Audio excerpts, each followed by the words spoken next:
السلام عليكم ورحمة الله. اليوم غنقدم لكم كيكة البرتقال. كتجي رائعة. كنحتاجو 3 البيضات روميين، وعملت 2 بلديين حيتاش القلب ديالهم برتقالي، كتجي الكيكة برتقالية اللون. كنحتاجو فيها كذلك 2 معالق الخل،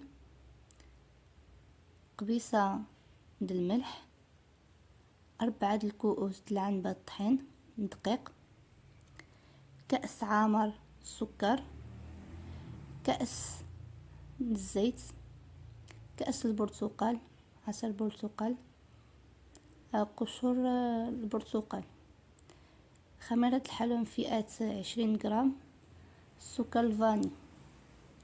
هنايا في الخلاط عملت البيض، لكن قبل ما نعدلو في الخلاط عدلته في الزلافه باش ما كيكونش كنعدل وحده بوحده باش ما يكونش فيها شي قطع د الدم. عاد كنزيدو في الخلاط، كنزيدو الكاس د الزيت، موراها كنعدلو الكاس شويه د المليحات، سكر الفاني، كاس البرتقال،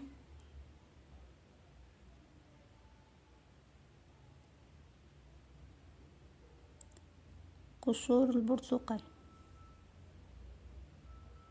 ثم بالامكان ديالكم تعدلوا البيض مع السكر وطحنوهم مزيان حتى يرجع الخليط ابيض. عاد زيد باقي المكونات، انا فضلت نعمل هذه الطريقه بجوج بهم كنعدلو. غنزيدو كذلك معلقه الخل. صافي هنا بعد ما طحنت الخليط ديالي مزيان غادي نصبو في واحد الاناء.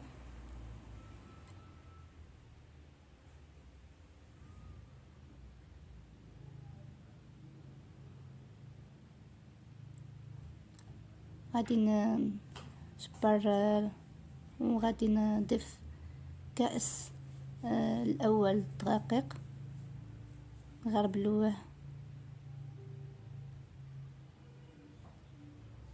مع التحريك.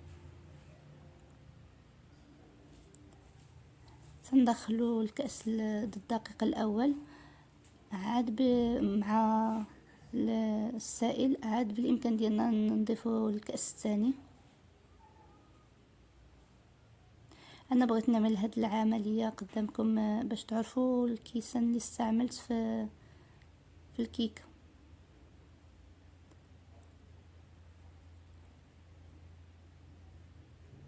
ها الكأس الثالث، هذا غادي نضيفو معاه الخميره د الحلويات من فئه 20 غرام. كذلك غنستمر في التحريك.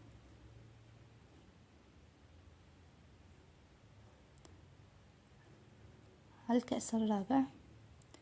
في هذا الاثناء عندي الفرن كيسخن على درجه حراره 180 درجه من الفوق والتحت. بالحق ملي غنجي ندخلو الكيكه غنخليه مشعول غير من التحت فقط. غنضيفو واحد المعلقه د الخل الثانيه وغادي نحركو مزيان. هاد المعلقه د الخل كتخلي العجينه هشيشه.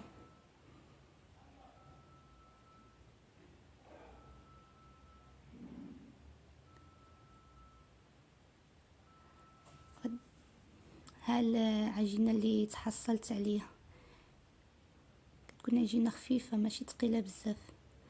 هنايا كنشبروا واحد الطاوه كندهنوها بالزبده ونرشوها بالدقيق، او يمكننا نعدلو حتى الزيت ونرشوه بالدقيق.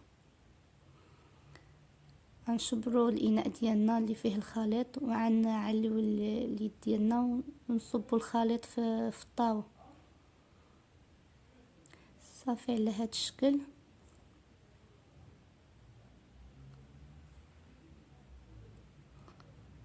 صافي دابا غادي ندخلوها من الفرن. غادي كما قلت لكم من قبل غادي نطفي الفرن من الفوق، نخليه غير من تحت مشعول فقط. ها الكيكه وجدت. دات لي القياس ساعة الا ربع في الفرن، لكن نص الساعة الاولى ما فتحت عليها الفرن. هذاك هو السبب. الناس اللي ما تنجح لهمش الكيكه كيفتحوا الفرن عليها وهي بقى ما طابتش، كطلع ديك الساعه كد كطيح. نقطع قدامكم باش تشوفوا النتيجه اللي تحصلت عليها. مذاق نسمة الليمون في الكوزينه كامله، البرتقال عفوا، شيشه وطريه كتجي. رائحه البرتقال رائعه. بالصحه والراحه، كنتمنى تجربوها ودنا الاعجاب ديالكم.